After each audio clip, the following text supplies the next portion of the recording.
Hi, my name is Easton Yucker, and this is my capstone paper presentation. My capstone paper was written on the Salem witch trials and their impact on American society. This is for class history 211. My thesis is kind of this: how the Salem witch trials reveal how fear and belief shaped American society and identity and even judicial practices at this time. And we ultimately just really want to look at the historical significance of the Salem witch trials. Key themes are the mass hysteria, religious extremism, and flawed judicial processes. A big thing is that by examining the Salem witch trials, we see that American identity continues to be defined by the stories we accept, the fears we amplify, and the truths we are willing to question. The roots of hysteria are very important for this. We have to set the stage for the Salem witch trials. The social context says that there's a lot of border violence with indigenous communities that amplified fears of the devil living in their own communities. There was fighting going on north of Salem that seemed to influence the people of Salem into believing that Native Americans were more closely tied to the devil. Some of the events that sparked hysteria was the illness of Reverend Samuel Parris's daughters, and the doctors claimed that there were supernatural causes. I think any verdict like this would cause hysteria, especially in this time where we don't have that detailed of a breakdown of medicine as much as we probably did think at that time we did, but we don't. And so this doctor saying this is a massive stepping stone for the reason that we have hysteria. Then we see that during the Salem witch trials, the Tituba, the famous slave that worked for Reverend Samuel Parris as a whole and took care of the daughters, that makes a huge confession that also acts as a turning point, where she says, "The devil came to me in the form of animals," saying that like this here confirms the people's fears that the devil lives in Salem and they need to be afraid of it. One of the major factors of the extreme quickness and swiftness that the trials took place and people were killed was the use of religion as a platform to push forward these ideas that the devil was among them.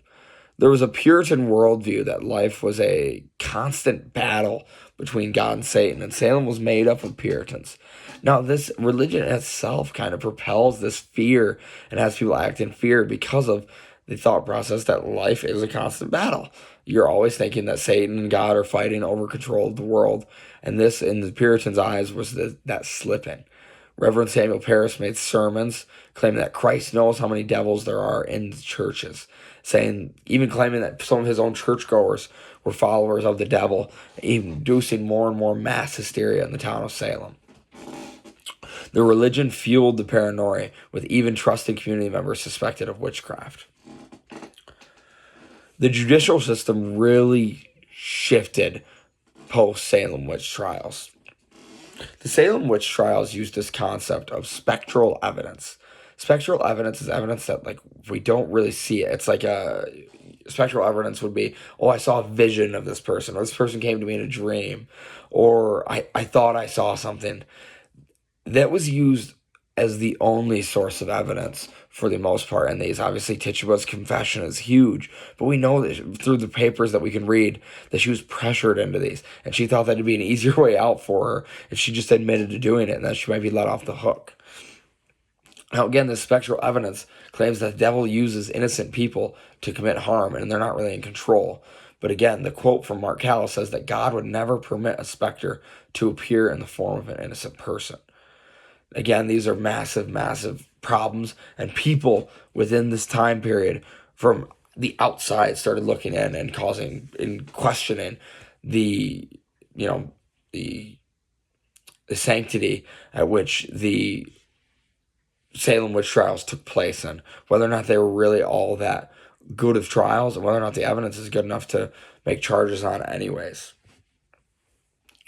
This had a massive impact on American society because we quickly learned what fear can do to a nation and what it can do to a group of people who really believe something. Like I said earlier, America is about what you believe and what you fear. That's where we get our own ideas from. The fear of the devil caused a big problem And then what we see that these trials are a cautionary tale is to not act too fast in a time of mass hysteria. And that really shows the dangers of unchecked powers.